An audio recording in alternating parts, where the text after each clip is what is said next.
Amreli civil હોસ્પિટલમાં દેવી પૂજક મહિલાના મોતનો મામલો.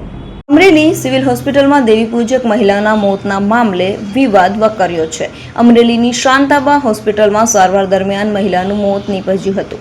16 દિવસ બાદ પણ મૃતકનું શવ ભાવનગર હોસ્પિટલમાં પડ્યું છે.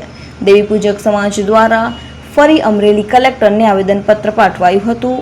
પરિવારજનોએ હોસ્પિટલના ડોક્ટરો સામે આક્ષેપો કર્યા હતા. મૃતક મહિલાના મૃતદેહની નહીં સ્વીકારીને હોસ્પિટલના ડોક્ટરો સામે દેવી પૂજક સમાજ દ્વારા કાર્યવાહી કરવાની માંગણી કરવામાં આવી હતી.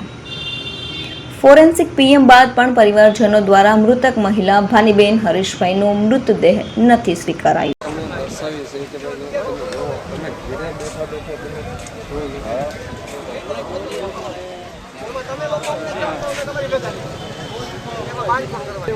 સુરેશભાઈ રિપોર્ટ આવે પછી થઈ રિપોર્ટ આવે પછી તો રિપોર્ટ આવે આપણો જે રિપોર્ટ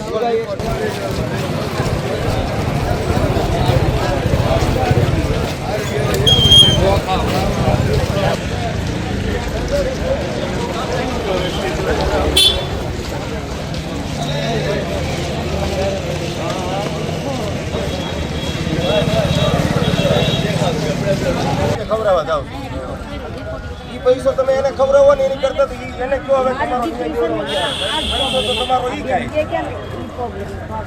આપણી સરકાર તો આપણી પેઢીવાળા પેઢીવાળો તો દેખાતો નથી. સમાજનું જે ધ્યાન દપોડું કરવું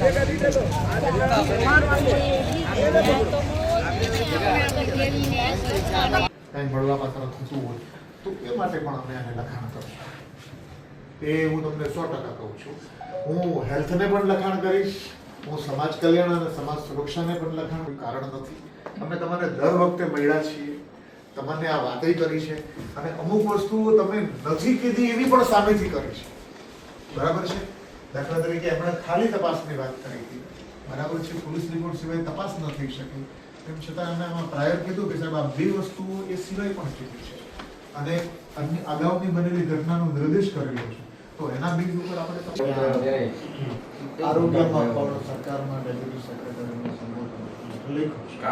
ટ્રસ્ટ નથી સંભાળી શકતી, કા તંત્ર નથી સંભાળી શકતું. બેના વચ્ચે આ હોસ્પિટલ અટવાય છે અને એના હિસાબે અમરેલી જિલ્લાના જે અહીંનું જે પબ્લિક છે એ પબ્લિક હેરાન થઈ રહી છે અને અહીંયા જ સેવા ઘટના ઘટી છે, બીજે નથી. આ જિલ્લા